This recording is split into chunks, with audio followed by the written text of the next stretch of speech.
واضرب لهم مثل الرجلين جعلنا لأحدهما جنتين من أعناب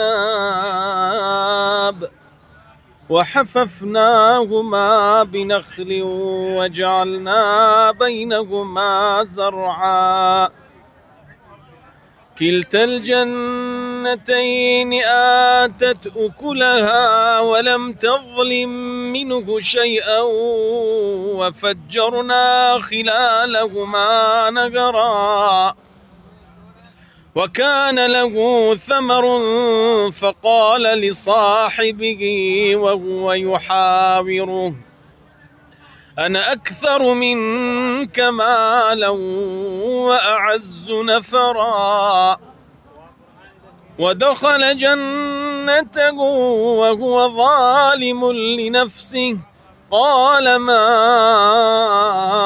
أظن أن تبيد هذه أبدا وما أظن الساعة قائمة ولئن رددت إلى ربي لأجدن خيرا منها منقلبا.